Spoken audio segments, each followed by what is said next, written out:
അസ്സലാമു അലൈക്കും വറഹ്മത്തുള്ളാഹി വബറകാതുഹു. എന്തൊക്കെയാ സുഹൃത്തുക്കളെ,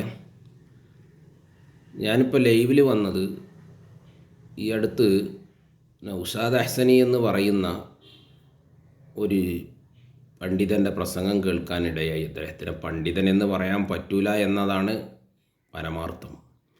അദ്ദേഹം പറയുന്ന പ്രസംഗം നിങ്ങളൊന്ന് കേൾക്കൂ.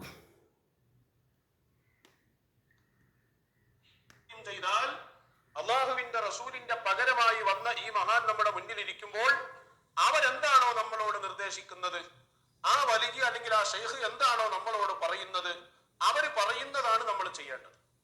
പരിശുദ്ധ ഖുർആൻ, ആ ഖുർആനിന്റെ വ്യാഖ്യാനം മശായിഖന്മാർ എന്താണോ നമുക്ക് പറഞ്ഞു തന്നത് അതാണ് നമ്മൾ സ്വീകരിക്കേണ്ടത്.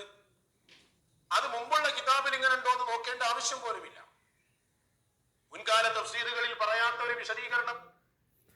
അപ്പോൾ ഇദ്ദേഹം പറയുന്നത് കണ്ടോ, അള്ളാഹുവിൻ്റെ റസൂലിൻ്റെ പകരക്കാരൻ.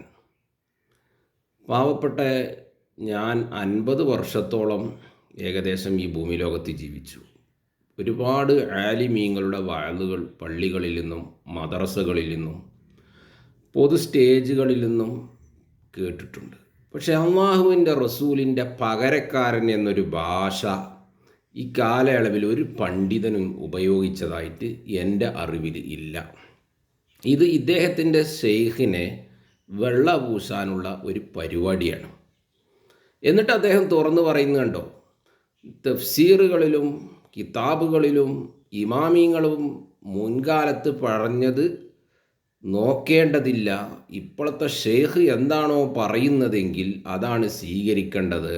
ഈ ഷെയ്ഖ് പറയാൻ തുടങ്ങിയാൽ നമ്മളെ മുൻഗാമികളായ ഇമാമിങ്ങൾ എഴുതി വെച്ച എല്ലാം ഇദ്ദേഹം തള്ളിപ്പറയില്ലേ, പിന്നെ ദീൻ എവിടെ ഉണ്ടാവുക?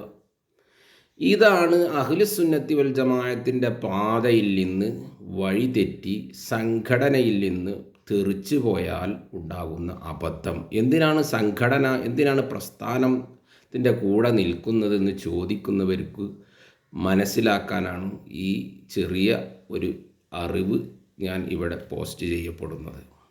എത്ര അബദ്ധരമായ വാക്കുകളാണ് ഇദ്ദേഹത്തിന്. മുൻഗാമികളായ ഇമാമിങ്ങൾ പറഞ്ഞ തഫ്സീറുകളും അതിൻ്റെ വിശദീകരണങ്ങളൊക്കെ വലിച്ചെറിഞ്ഞ് ഈ കാലഘട്ടത്തിൽ വന്ന കള്ള ഷെയ്ഖ് എന്ന് നമ്മളെ വൈലത്തൂർ പാപ്പ പറയുന്ന ആ ചങ്ങാതിയുടെ വാക്ക് കേട്ടിട്ട് പൊതുജനങ്ങളെ ഇടയിൽ വന്ന് ഒസ്വാസാക്കി പ്രസംഗിക്കുന്ന അദ്ദേഹത്തിനൊക്കെ എന്താണ് ചെയ്യേണ്ടത്?